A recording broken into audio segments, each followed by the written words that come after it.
FEMA Administrator Deanne Criswell is in Florida today meeting with Governor Ron DeSantis and surveying damages from Hurricane Ian. She visits the state the day after President Joseph R. Biden approved a major disaster declaration allowing survivors in the hardest hit areas to begin applying for federal disaster assistance to help jumpstart their recovery.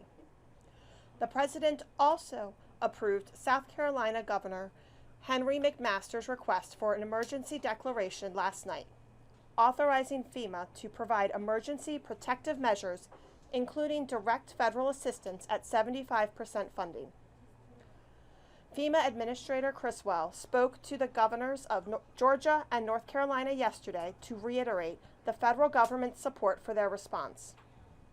In Florida, FEMA and interagency teams, including multiple federal agencies, are supporting the state's life-saving and life-sustaining mission with search and rescue assets, medical personnel, and equipment. FEMA pre-positioned supplies and personnel in Alabama, Florida, and Georgia to get help where it needs to be as soon as possible. This includes millions of meals, liters of water, tarps, and other disaster supplies. More is on the way. DHS Secretary Alejandro Mayorkas activated the DHS Surge Capacity Force Wednesday, meaning 7,500 employees from other federal agencies can help augment FEMA's disaster staffing. Nearly 3,000 federal responders are already working in Florida and the Southeast, including more than 1,600 deployed FEMA staff.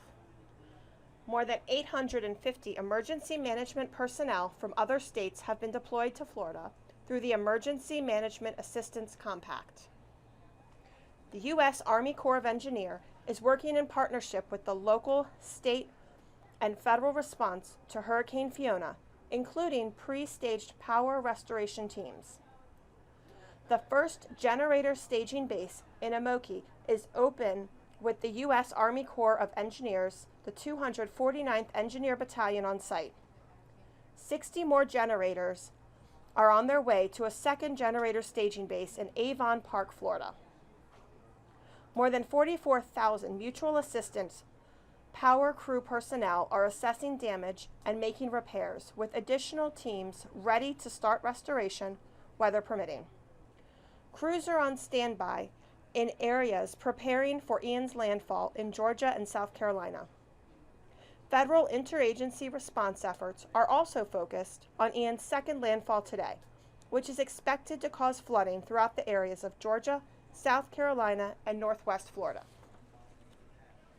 Now is the time for residents in Georgia and South Carolina to have hurricane plans in place and closely monitor local media for forecast updates and follow directions provided by their local officials.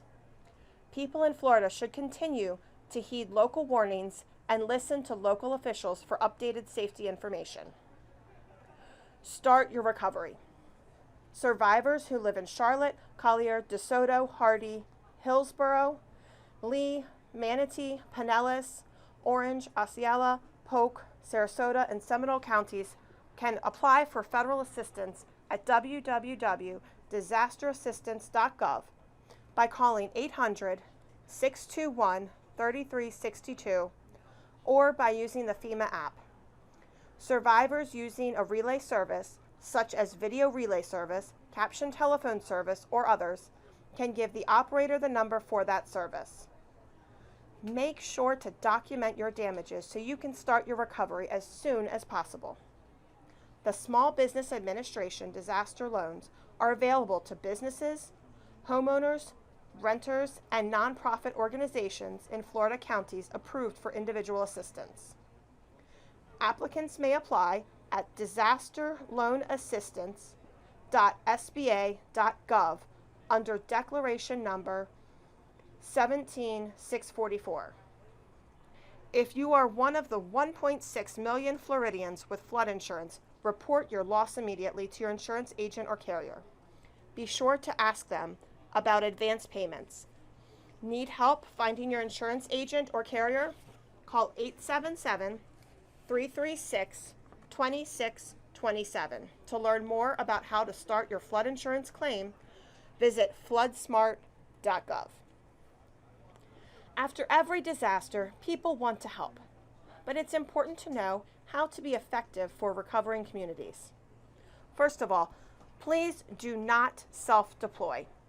If you want to volunteer as part of the Hurricane Ian recovery, visit the National Voluntary Organizations Active in Disaster website at www.nvoad.org.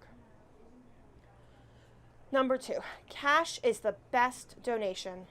After a disaster, people always want to help, but it's important to donate responsibly. You can find local organizations by visiting www.nvoad.org.